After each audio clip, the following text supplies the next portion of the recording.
Hey everybody, this is Carl back again for another movie review. And like last week, as I covered Indiana Jones and Raiders of the Lost Ark, now this week I'll be covering Indiana Jones and the Temple of Doom. And yeah, now there's certain moments in pretty much all the Indiana Jones films that have their problematic moments. Like in Raiders, I pointed out, at least I think I pointed out about the situation with Indiana Jones and Marion. First time they hooked up, he was like 25 at the time and she was 15. And the weird thing with Lucas and Spielberg, you know, I mean, of back in like the 80s when they made this film, it's like that was still would have been frowned upon, but we kind of let it go. There's a lot of things, we let slide a lot, especially, in pre-2000s. Hell, even like the early 2000s, there was a lot of shit we let slide a lot. Like Alfred Molina playing like an Indian-ish guy, or whatever tribe he's supposed to have been from. And then you got the guy who plays Salah being some Egyptian, even though he's a Welsh actor. But here, there's a fair bit of offensiveness towards Hindu people that I will address when we get to it. But before all that, I want to make sure I bring up again, send in your questions to my Twitter or my YouTube channel for my Hot Ones Challenge video that I'll be doing next month. I want to make sure I gather all the questions that I need from you guys, so that way I'll answer them live as I try out all the hot sauces in celebration of the approaching 400 subscriber marker. So in case you haven't subscribed yet, please do. Follow me on my twitch.tv/talkativecarl, my YouTube channel, youtube.com/talkativecarl, my Patreon, patreon.com/talkativecarl, where if you want to financially support the channel, there's a very affordable tier listings where you can put in certain requests for certain reviews or general topics you want me to talk about. First members get early access, and of course my Twitter @talkativecarl and my Instagram Carl_Maxi1988. Links are all in the description below. Yeah, and I just got back from seeing the Flash movie. Mind blown in a lot of ways, but I'll wait till like Saturday afternoon to address it in the full spoiler review. So it's a definite high recommendation, and I think it's like a fair start of the DC cinematic universe. Sure, they had some good stuff prior to the Flash movie, but I think it's like a good, startup point. So yeah, definitely tune in Saturday afternoon, or at least follow me on my Twitter and Twitch channel so you know when I'm live, so that way I can discuss it with you guys. Also, speaking of which, thank you all for who've just been like tuning into my other Indiana Jones review and my Transformers Rise of the Beast review. It's getting a lot of hits, so greatly appreciate it, and I'm glad you guys like my thoughts on the subject. Also, my Spider-Verse review as well, Across the Spider-Verse, is getting a lot of hits as well, so greatly appreciate it, all you guys. Yeah, so yeah, definitely follow me, and you'll be able to we can go back and forth about the Flash movie. If you've seen the Flash movie by that point, you can tune in, because I usually, for new movies, I wait till like Saturday afternoon towards the evening-ish, usually around 6 p.m, sometime around that era, before I post any new movies for full spoilers. So that way, if you haven't if you haven't already seen it, you should be in the theaters at that point in time to see it. So by the time you're done with it, and you're leaving out, you can have like my video up, so that way there's full discourse. Normally, like I don't do full spoilers out in public until like a week after, but as far as streaming is concerned, I wait like a few days. I usually see it on Thursdays, new movies on Thursdays, and then wait till Saturday evening before I go into full detail, so that way you're fully warned. But we'll get to the Flash when we get to it. Here we're going over Temple of Doom. Now, before Crystal Skull ever came about, even though a lot of us like to forget Crystal Skull exists, before that, we had Temple of Doom being the least favored Indiana Jones film. Not that it's terrible, but it's just like, I don't know. It's something about. Here's the thing.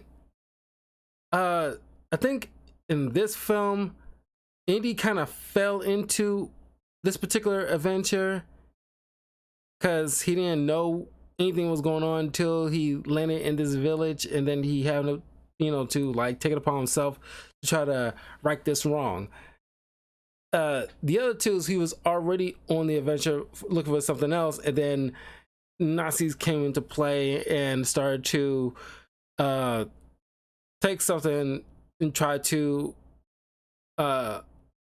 increase their power on their front of things. But yeah, before we get into it, it stars, of course, Harrison Ford is Indiana Jones, directed by Steven Spielberg, help from George Lucas when it comes to the writing. You got Kate Capshaw as Willie Scott, nightclub singer. Ke Huy Quan as Short Round, Oscar winner Mr. Quan. I will be reviewing. He's also, of course, in the Goonies, which I know a lot of people love the Goonies. I only seen him maybe like once or twice when I was a little kid, when it was on TV, and like I really could not get into it as much as probably people did in the 80s. But he was also in Encino Man, starring Brendan Fraser and Pauly Shore and Sean Astin.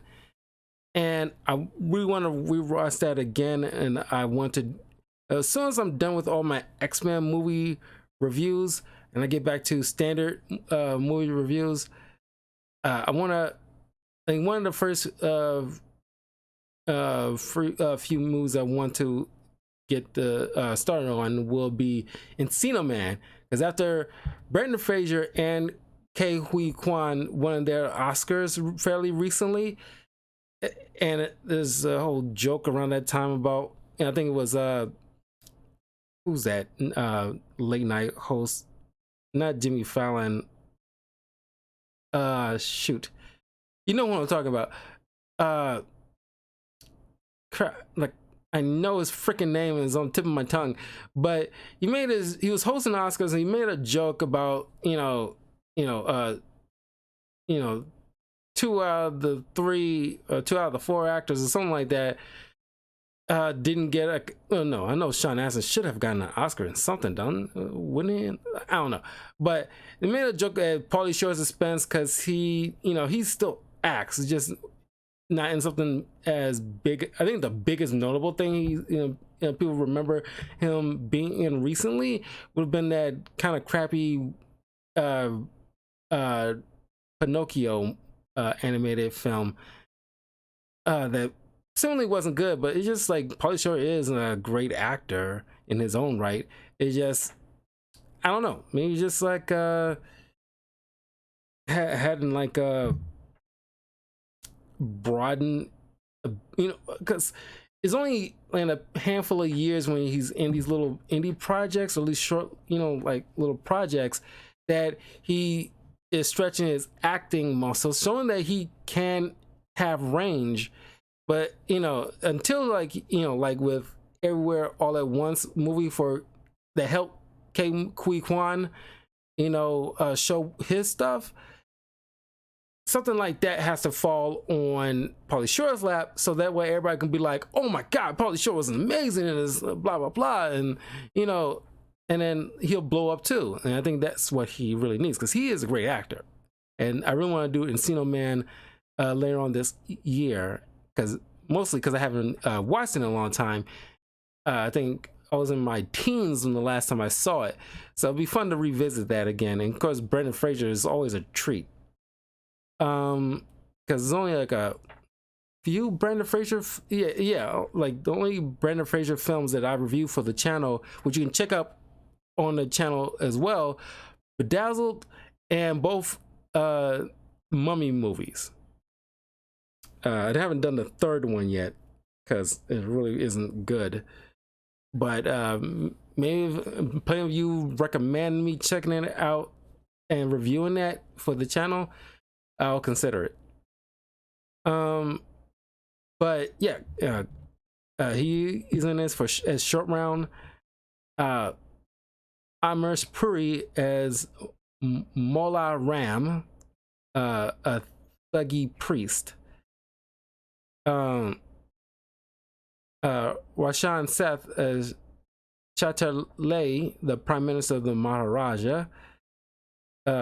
And Philip Stone as Captain Philip Blumbert, a British Indian Army officer. So this is happening because it took me a long time to even realize, because when I was a little kid, I always thought, because typically when, a trilogy or quadruple film is in a linear path, Temple of Doom's actually a prequel to Raiders. In case most of you might not know that. And so he hasn't really dealt with the access powers, trying to collect rare artifacts yet. And by the way, after my Raiders review, I looked up. It's like, there's gotta be Indiana Jones comics. I could have sworn it, and there are. And I don't know when. I know it's should be at least this year. I want to do a comic book review for Indiana Jones. As a matter of fact, there's quite a bit of non-traditional superhero comics that I want to cover for the channel, and Indiana Jones is one. I think next year I want, because next year is going to be a lot of fighting game based films that I'm going to be covering, and TV shows. So there's definitely some comics, based in those that I want to cover next year. But there's God of War comic I want to cover this year as well. So look forward to those coming up. Anyway, Indy is in Shanghai. He is brokering a deal with this Chinese crime boss named Lao She. And of course, in the 30s, in case you don't know, China was, just steeped in, it was really at the height of, their power, as far as like opioid crisis going on in China at the time. And of course there was like two major gangs. I think they were like the green, I looked this up, I was like doing like some research here and there. There was like I believe it was like a green gang and the red gang. I believe that's what they were, and they're trying to control like the crime, the underworld in Shanghai in the 30s. And Indy was brokering a deal for this diamond that Lao She possessed, that he pretty much stole, that he's trying to reacquire, but and so trading for the remains. It's like jar that held the remains of China's last emperor before, you know, colonialism really kind of took root in the eastern countries. And what was the emperor of Nurhaci. And of course, you know, we see Willie, you know, coming in. I guess she's like, you know, because she's just like a lounge singer kind of situation. And I'm not sure she fully is aware. She has to know, fully aware of the situation, what the guy she's like, you know, intimate on some level with, that's a freaking crime boss, and totally like a, you know, superficial type of girl. And of course, Lao She is trying to, you know, double cross Indy, and then Indy kind of threatens this innocent woman, thinking like, oh, this is his girl, so like, you know, I'll stab her with this fork. I'm pretty sure it was a fork. It's like, if you don't give me the diamond right now. And they end up poisoning his drink, and they held the only antidote. And so a fight erupts after like one of Lao She's sons left like a gunfire, freaking everybody out. And while Willie is trying to get this diamond, you know, that was dropped, and Indy's trying to get the poison that, I mean, the antidote to the poison that was dropped, they all scrambling. Craziness ensues. Eventually, Indy gets a hold of both the girl and the antidote, and jumps up the window. And in the club, you know, because it's, you know, George Lucas was working with this club, Obi-Wan. And like, for the life of me, I don't know, I'm pretty sure I seen it, but probably didn't process it, that wow, there's that little in joke thing is not too dissimilar to what in fairly recent months with Andor, where like the spy that was put up a front as like a antiques dealer or whatever has a shop where you see, I think it was Indiana Jones' whip or something like that in his shop. So there's a little thing here back and forth.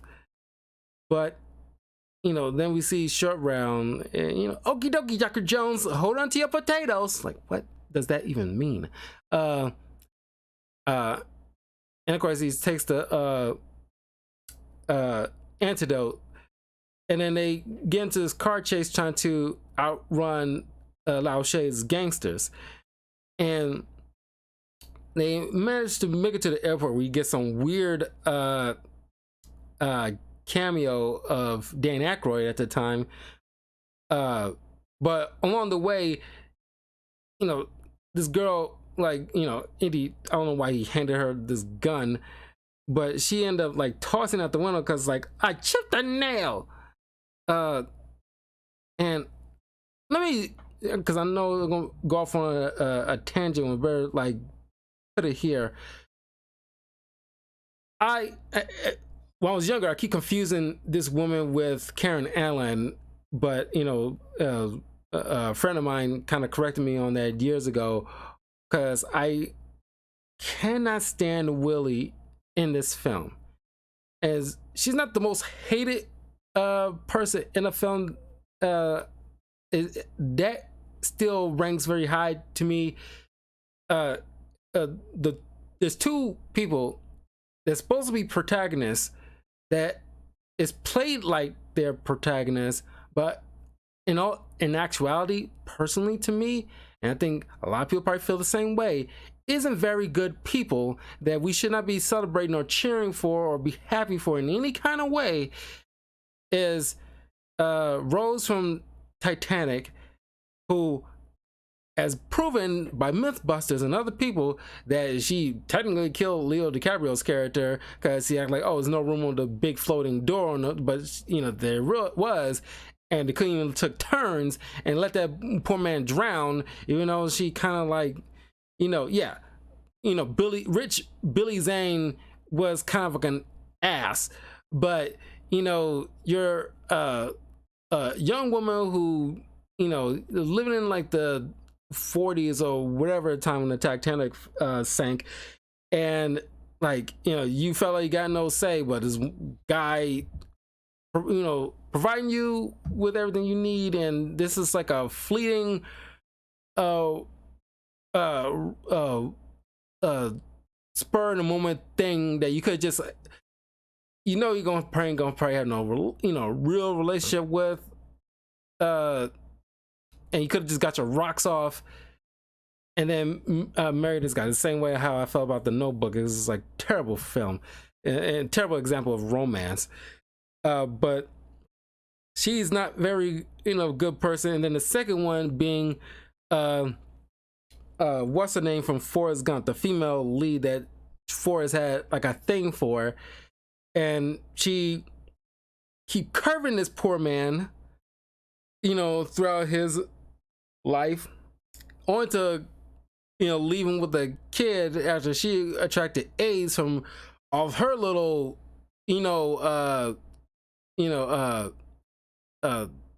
city girls summer fun times that she like to spend wilding out, and now she's like leaving this kid with him after she is going to die of AIDS.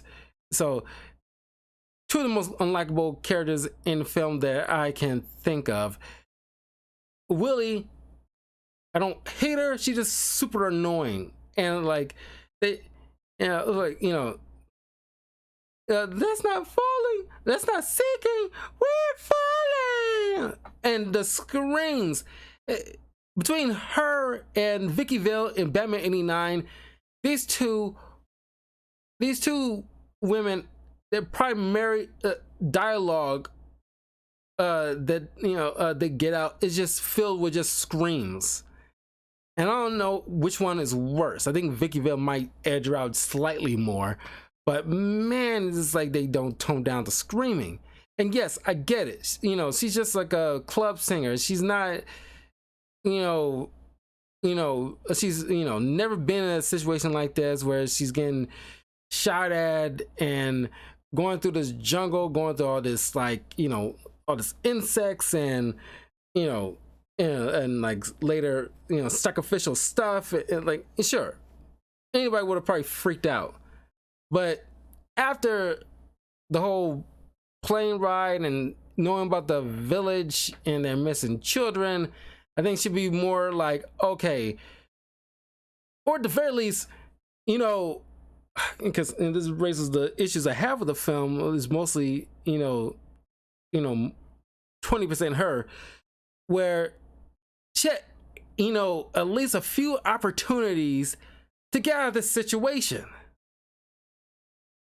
In all actuality, I would have preferred Temple of Doom with just Short Round and Indy. That is it.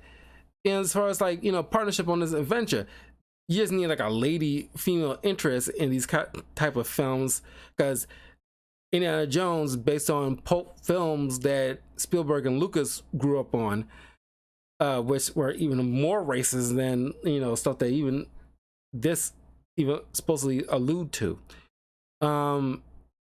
But she could have stayed at the village with the Hindu people, or when I met up with like British officers and stuff at that party at the palace, she could have hitched a ride with one of them to get her back home. She had ample opportunity to get out of the situation. She didn't really need to stay. She was so adamant on getting out of the situation. Like, I hate the jungle, I hate elephants, I hate insects, I hate this, and it's like, you got at least 3 chances to get the hell out of this situation when civilization is in arm's reach. But anyway, I just thought I'd bring this up about Willie, because I know it's going to be like a big diatribe, and I have to address it here and there before I continue on with the story. Once I get on this plane, not realizing it belongs to Lao She, and not sure how Lao She got a hold of the pilots who apparently works for him, but I guess it's maybe radioed in, I guess. And the pilots, you know, pushed some kind of button to release the valve holding all the fuel, left the gears on autopilot, took all the parachutes with them, and these people on the plane. And of course they wake up utilizing a life raft to like land roughly but safely on a Himalayan,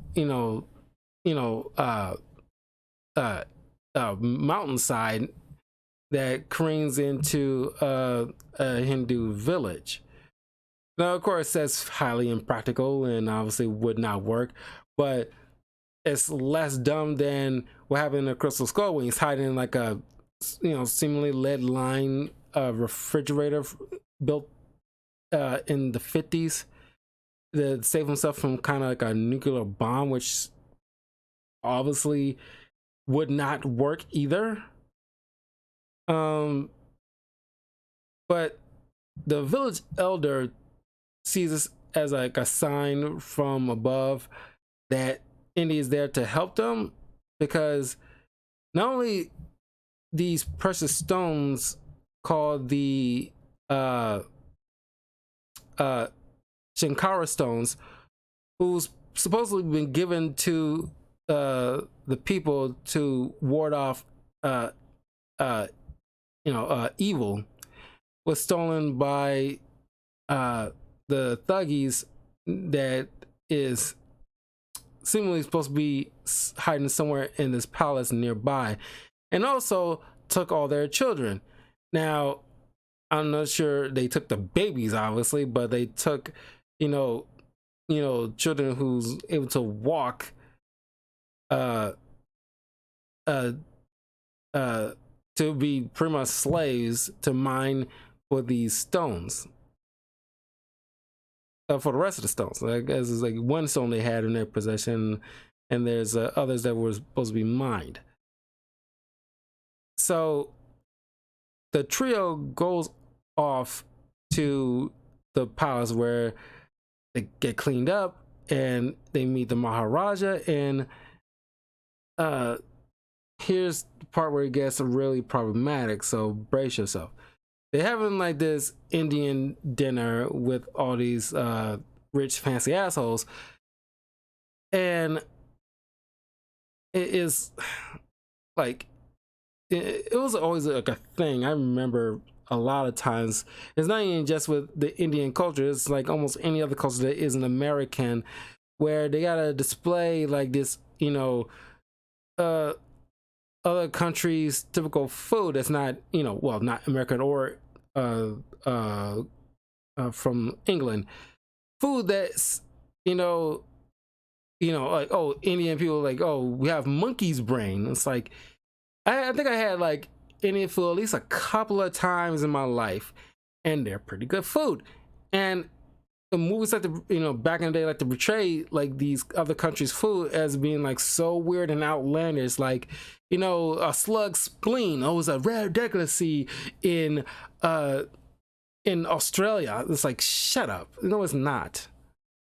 And it's like, it's obviously highly offensive. And like, I think a fair amount of people had Indian food. Sure, maybe the curry's probably too spicy for you, or you might, head to the bathroom with the shits, depending on how well you digest the food. But that's the worst of it. Otherwise, it's very, appetizing. And it's no different from like certain White Castle foods that might make you run to the bathroom. But I tell you what, Indian food is more food than most of the stuff you have in the fast food chains. So yeah, highly offensive. And of course, you gotta give Lucas and Spielberg a little grace, because it wasn't just them who've done it before back in the day, especially in the 80s.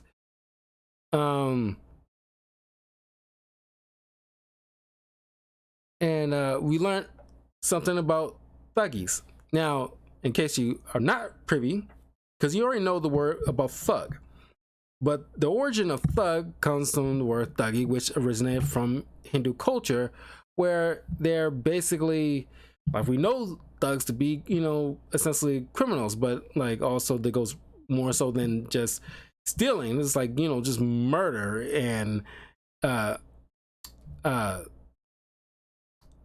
uh just like professionally.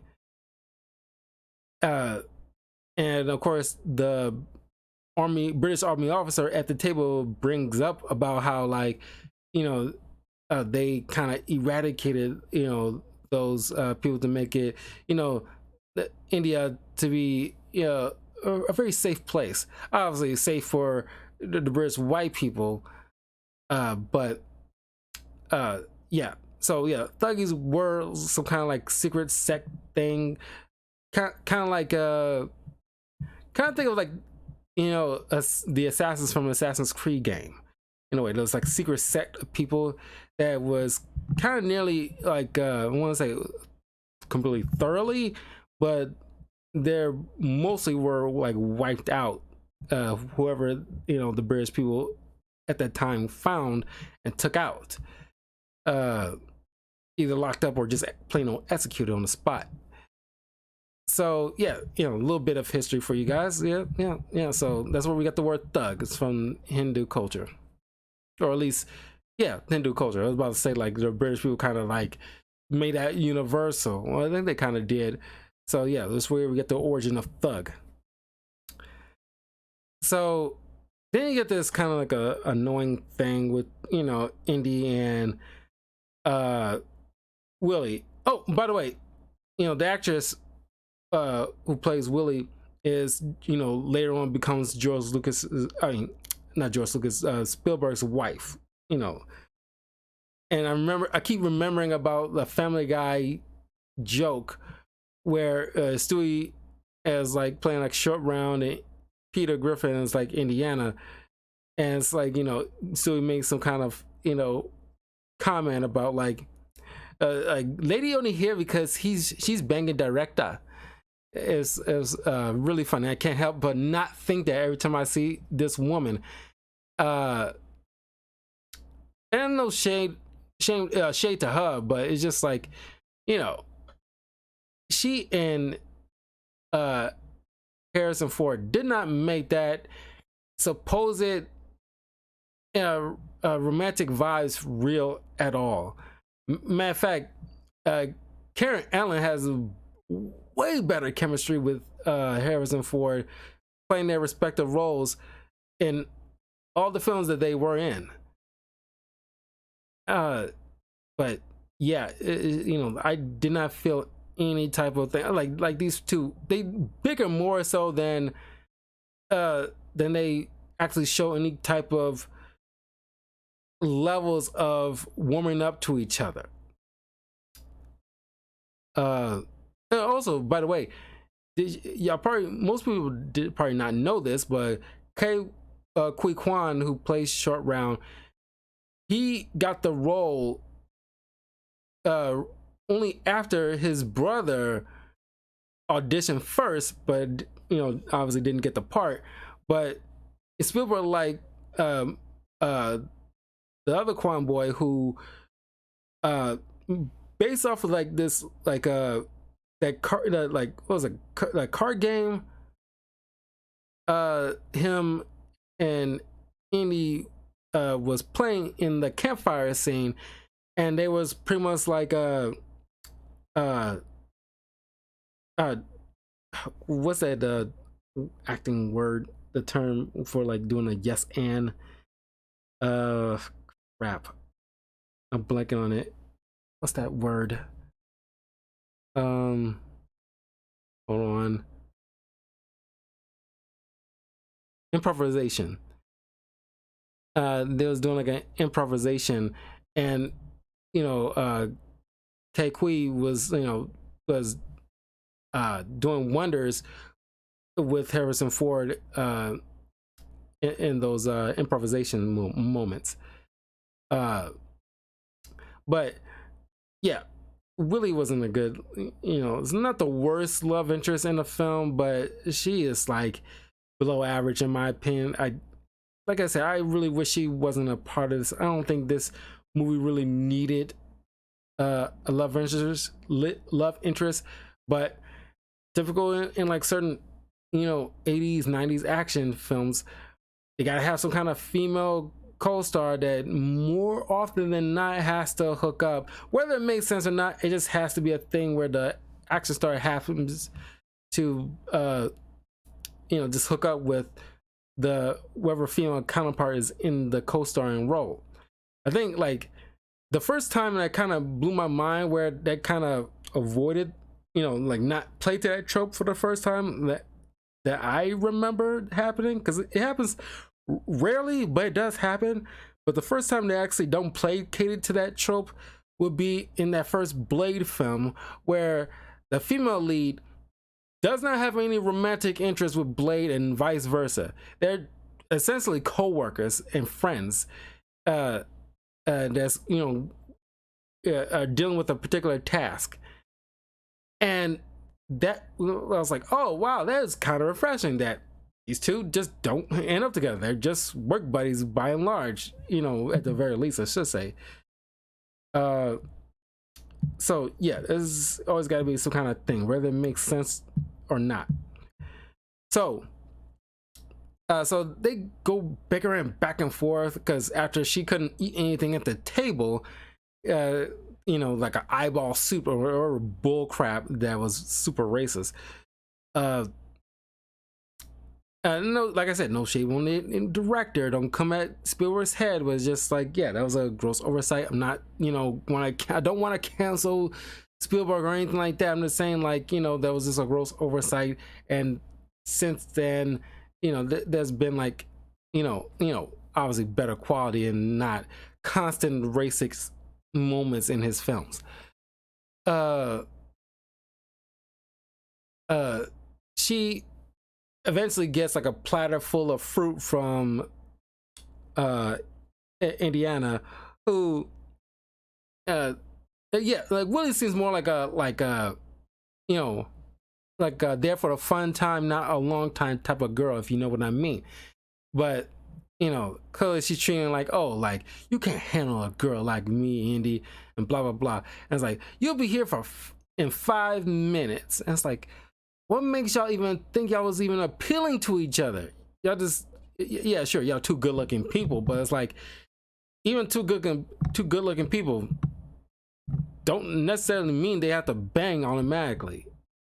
So of course they being like petty children, both waiting out the clock to see who goes to the other rooms first to prove the other right. But then assassins try to go after Indy in his room. Thanks to Short Round, he takes out the guy. He goes to the other room. Is like one of the most hilarious moments in the film, where he's searching all over his room and she thinks he's ignoring her, but like, I'm ready. And it's like he's filling up the statue and it's like, dude, I'm right here. So that always gets a laugh at me. I'm not gonna lie on that. But he sees the stick of Passageway, and him and Short Round investigate, and of course it's crawling with bugs and all the other crap. That's so, I can never reach 2 feet into that room before I was like, nope, I'm going back the other way. No. But they find this passageway. Short Round trips a mechanism that chops into this room where the ceiling's about to be lowered with spikes. They call out to Willie. She goes in. She freaks out because there's crawling with bugs all over the place, but she managed to find a lever to rescue them. They make it out of that death trap, where they see all these child slaves and this human sacrifice by what's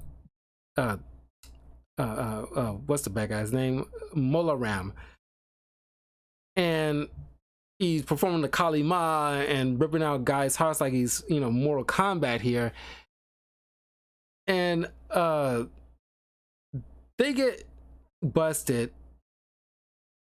Ram forces this liquid down Indy's throat that causes him, like some kind of hallucinogen or something that gives like a bit of mind control, and they plan on sacrificing Willie. Now, thanks to Showround, who managed to get out of his capture, takes his torch and lights up on Indy's stomach, who shocks him out of the hypnosis, and he beats everybody back. And once again, I kind of appreciate, you know, characters like Indiana Jones and John McClane, who are just everyday guys who pretty much are scrappers. They're not really, you know, skilled fighters like that.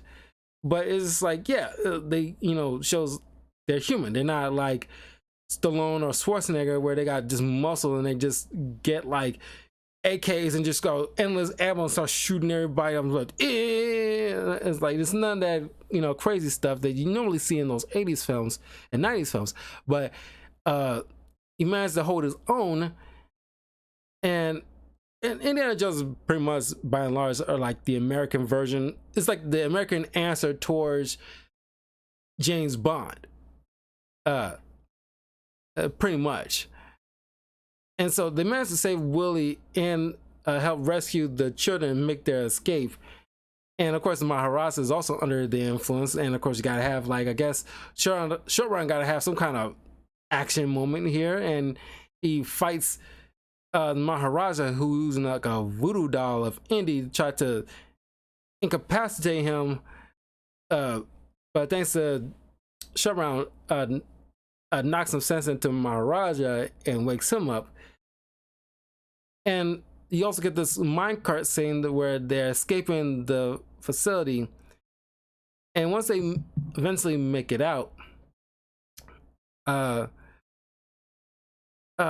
they make this way on this bridge where, okay, like now they've seemingly got cornered by Ram and his forces, and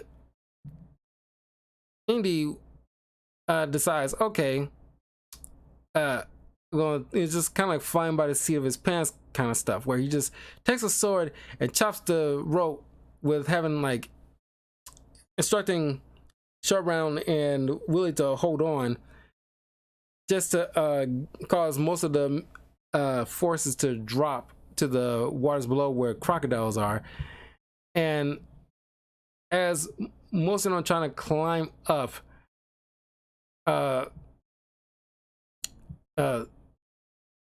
Indy summons like the power of Shiva, who bequeathed these stones to the people. And it's like, you betray, you know, Shiva, and, you know, powers up the stones to burn a hole through the bag. And of course, Ram tries to go after her. He falls to his death.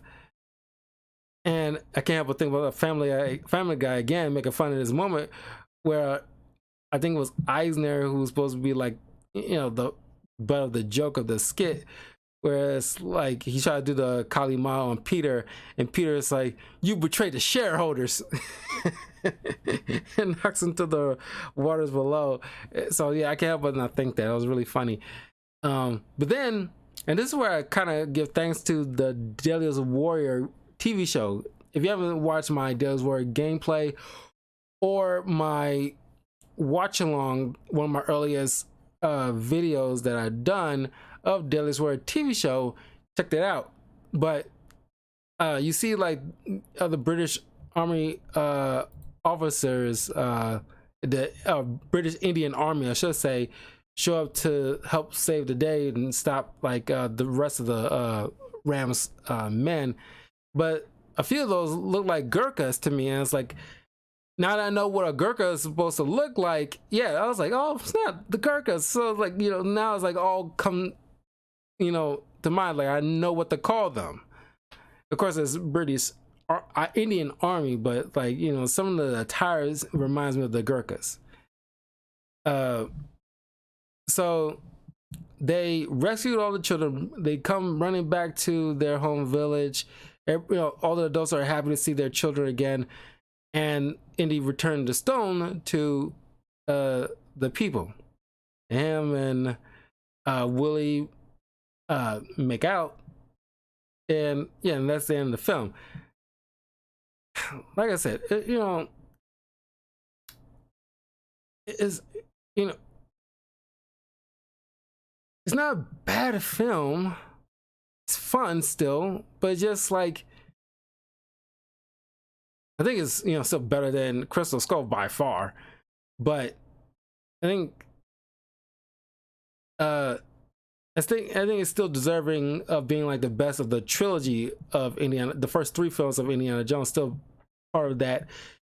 Hey, it's still good, but you gotta really like, not really, but you're gonna have to probably ignore certain, you know, racist kind of moments, not the full movie, but just, you know, racist moments. You know, especially like the dinner scenes, probably the most, you know, probably almost like the greasiest part of it all. Uh, but I think like my biggest issue is coming from Willie as a character. Do not really care for her. She could have been like I said, could have left at any moment and nobody would have missed her. And then the main villain, we remember him, but not, if that makes any sense. He only stand out because of his look more so than anything else, but he just shows up at the tail end, because the other bad guys in the other films were there consistently from act 1 to act 3. He only shows up in act 3, which makes him kind of like, wow, that's like, he just showed, he wasn't like a main driving force of antagonists. And it's like, you know, it wasn't really any, well, I say that, but like, I honestly don't remember the names of the bad guys in Raiders. I remember them by face. I don't remember them by name like that. I feel it, but at least they were there consistently through the film. Ram, you know, there are days I don't remember him calling Mahal Ram. I usually say like the Kali Ma guy. That's usually how I remember him, like the Kali Ma guy, because he does that little move, the fatality move. But then of course the Crystal Skull, you got that Russian bowl cut lady. That's what I remember being the bad guy in that. And then I know that in Indiana Jones 5 there's going to be Mac Mickelson, and that's the only actor who I know by name, who's very prominent. But until I see the movie, I won't know what the character he's playing is called. But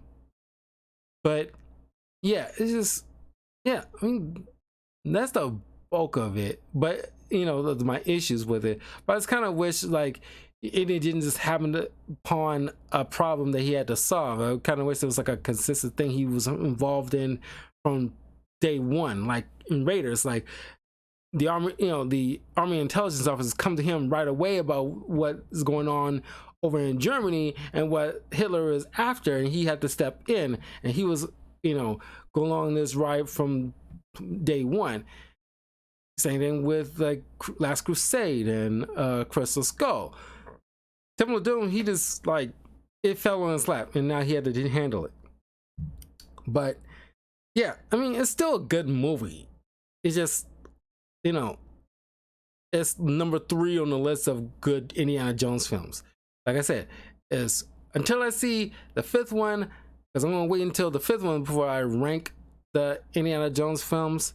So I'll see that movie at the end of the month. So look forward to that spoiler review. But yeah, so you know, continuing on with Father's Day movie month with these Indiana Jones films. But yeah, I will see you all Saturday for my Marvel Shadowcat Kitty Pryde comic book review, Flash review movie. What else? Well, I'm still going through season 1 of X-Men Evolution, so I'm gonna have to that's gonna be as early next week, more than likely, depending how soon I get through the film. Because I'm only, you know, streaming this review right now. I'm not gonna get into any games tonight, So once I'm done here, I'm gonna watch a little bit more X-Men of Evolution because it's 13 episodes in season 1. So I might be able to squeeze in a review for that this Saturday. Don't hold me to that. But if not, it's definitely gonna be like maybe not Monday, Sunday. Anyway, I will see you all tomorrow for more Street Fighter 6 and Destiny 2. So don't forget to subscribe to my YouTube channel. Follow me in links in the description below. Check out my Patreon if you want to further support the channel. And yeah, and leave a comment. Let me know what you think of Temple of Doom. How you rank all the Indiana Jones films. But yeah, I'll see y'all soon. And yeah, once again, send me some questions. If not through my YouTube, through my Twitter. And so I can start collecting them, because once again, I'm doing a Hot Ones challenge video. I want to start answering you guys' questions if you're curious about anything as far as, you know, the kind of comics that I like, or movies, cartoons, video games, whatever, you know, acting, you know, send me whatever questions that you might be curious about that you want me to answer. So anyway, I'll see you all soon. Take care. Have a good night.